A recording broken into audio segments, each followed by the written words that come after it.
Various dish blog নিয়ে চলে এসেছি, আরেকটি ব্লগ নিয়ে আরেকটি উপস্থাপনা। শুনুন কেমন লাগলো, লাইক শেয়ার সাবস্ক্রাইব করতে ভুলবেন না। অনেকদিন বাদে এলাম আপনাদের সামনে, শুনুন এই উপস্থাপনাটি কেমন লাগলো জানাবেন।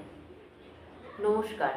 মঞ্জিল সেন রচিত একটি থ্রিলার কাহিনী আমি আজকে পড়ে শোনাব। গল্পটার নাম হাত। একটা থ্রিলারে ডুবেছিল শঙ্কর্ষণ সমাদ্দার। বইটার নাম দ্য স্করপিও লেটার্স। লেখক ভিক্টর ক্যানিং। শঙ্কর্ষণের অত্যন্ত প্রিয় লেখক। এডগার ওয়ালেসের পর থ্রিলারের এত ভালো লেখক খুব কম। শঙ্কর্ষণের তাই ধারণা। বাস্তবসম্মত কাহিনী, আতিশয্য অথচ দারুণ উত্তেজনায় ভরা। গোয়েন্দা হিসেবে শঙ্কর্ষণের এখন খুব নামডাক। ও অবশ্যই নিজেকে গোয়েন্দা বলে না, বলে ইনভেস্টিগেটর। বেশ কয়েকটা কেসে পুলিশের সঙ্গে সহযোগিতা করায় লালবাজারে ওর হিতৈষীর অভাব নেই। সেটা ওর পেশার পক্ষে একটা প্লাস পয়েন্ট। বিকেল প্রায় 4টে। শঙ্কর্ষণের সহকারিণী রেবা চ্যাটার্জি কয়েকদিনের জন্য কলকাতার বাইরে গেছে। যে ছেলেটি বেয়ারাকাম পিয়ন, তাকে শঙ্কর্ষণ একটা কাজে পাঠিয়েছে। হাতে কোনো কেসও নেই, অখণ্ড অবসর। বইয়ের পাতায় এতই তন্ময় হয়ে পড়েছিল যে সুইং ডোর ঠেলে ভদ্রলোক ঘরে ঢোকার ব্যাপারটা ও লক্ষ্যই করেনি।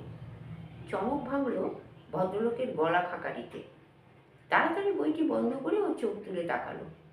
দরজার সামনে দাঁড়িয়ে আছেন প্রায় 6 ফুট লম্বা এক ভদ্রলোক। বয়স হয়েছে, মাথার পাকা চুল ব্যাক ব্রাশ করা, থুতনির কাছে মাপে কাটা খানিকটা দাড়ি, সযত্নে ছাঁটা, বলিষ্ঠ চেহারা, মুখে আভিজাত্যের ছাপ। দুজনেই দুজনের দিকে মুহূর্তকাল নিঃশব্দে তাকিয়ে রইল, বোধহয় পরস্পরকে যাচাই করতে চাইল। তারপরই ভদ্রলোক মৃদু হেসে দুহাত কপালে ঠেকিয়ে বললেন, নমস্কার, আপনি নিশ্চয়ই শঙ্কর্ষণ সমাদ্দার? হ্যাঁ, শঙ্কর্ষণ হাসি মুখে জবাব দিল, অধমের ওটাই পিতৃদত্ত নাম। আপনি বসুন। ভদ্রলোক একটা চেয়ার টেনে বসলেন। তারপর সপ্রশংস কণ্ঠে বললেন, সুন্দর স্বাস্থ্য আপনার, ম্যানলি। আমার বয়সে আপনারও দারুণ স্বাস্থ্য ছিল। শঙ্কর্ষণ মৃদু হেসে জবাব দিল, তার জন্য ডিডাকশনের প্রয়োজন হয় না। তা ছিল। ভদ্রলোক যেন একটু অন্যমনস্ক হয়ে গেলেন। I had the strength of an ox. জোয়ান বয়সে ষাঁড়ের শিং চেপে ধরে ঠেলে নিয়ে যেতাম। তারপরে আচমকা প্রশ্ন করলেন, আপনি ভূতে বিশ্বাস করেন? ভূত? শঙ্কর্ষণ অবাক না হয়ে পারল না। হ্যাঁ, ভদ্রলোক এবার গম্ভীর মুখে বললেন, গোয়েন্দা হিসেবে আপনার খ্যাতি আমার কানে এসেছে, কিন্তু আমি সে ব্যাপারে আপনার সঙ্গে পরামর্শ করতে আসিনি। আমি এসেছি ভূতের ব্যাপারে কনসাল্ট করতে। যারা ভূত তাড়ায় তাদের কাছেই আপনার যাওয়া উচিত ছিল। শঙ্কর্ষণ একটু কৌতুক করেই বলল, আমি তো ওঝা নই। ওসব ওঝা টোঝায় আমার বিশ্বাস নেই। ভদ্রলোক মুখ মাকালেন। তাছাড়া সত্যিকারের ভালো ওঝা কোথায় খুঁজে বেড়াবো? তার চাইতে আপনি বরং গোড়া থেকে আমার কাহিনী শুনুন, তারপর মতামত দেবেন। আমার মনে হয় ওঝার চাইতে এখানে মগজটার কাজই বেশি দরকার, এবং আপনার যে তা আছে সে বিষয়ে নিঃসন্দেহ হয়েই আমি এসেছি। বেশ, তবে শুরু করুন। শঙ্কর্ষণ একটা সিগারেট ধরিয়ে প্যাকেটটা এগিয়ে দিল। ভদ্রলোক একটা পাইপ বার করে বললেন, সিগারেট আমার চলে না। I hope you have no objection. None. Sankarshan জবাব দিল, আমিও পাইপ ধরবো ভাবছি, ওটা একটা পার্সোনালিটি আনে। ভদ্রলোক পাইপ ধরিয়ে কয়েকবার টান দিলেন। একটা কড়া তামাকের গন্ধে ভরে গেল ঘর। ভদ্রলোক শুরু করলেন, আমার নাম বীরেশচন্দ্র সিনহা। পেশায় আমি সার্জেন্ট। বিলেত থেকে এমএ পাস করেছিলাম। কুলটিতে একটা নামী ফার্ম বিলেতেই আমার সঙ্গে যোগাযোগ করেছিল। ভালো অফার দিয়েছিল, চিফ মেডিকেল অফিসারের পোস্ট। আমিও আর দ্বিতীয় চিন্তা করিনি। 3 বছর হলো আমি রিটায়ার করে বেহালায় একটা বাড়ি বানিয়ে আছি। বিয়ে থা করিনি, একা মানুষ, ভালোই আছি। মানে ছিলাম। ভদ্রলোক মৃদু হাসলেন। পাইপটা নিভে গিয়েছিল, আবার ধরিয়ে বার কয়েক টান দিলেন। হ্যাঁ, যা বলছিলাম, ভালোই ছিলাম। নির্ঝঞ্ঝাট জীবন, কোনো বার্ডেন নেই। ভগবানের কৃপায় টাকা পয়সাও উপার্জন করেছি যথেষ্ট। কিন্তু গত 2 সপ্তাহ রাত্রে আমার ঘুম নেই। গুরুতর এক সমস্যায় পড়েছি, বলতে পারেন ভুতুড়ে সমস্যা। তার আগে আরেকটি কাহিনী বলে নিই। প্রায় 10 বছর আগে আমাদের ফ্যাক্টরির একজন শ্রমিক দুর্ঘটনায় গুরুতর আহত হয়েছিল। লোকটি জাতে ছিল একজন আদিবাসী।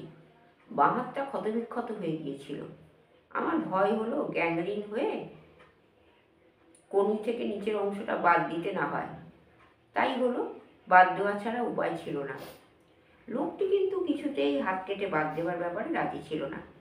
বলেছিল মৃত্যুর পর ওর তবে নরকে ঠাঁই হবে।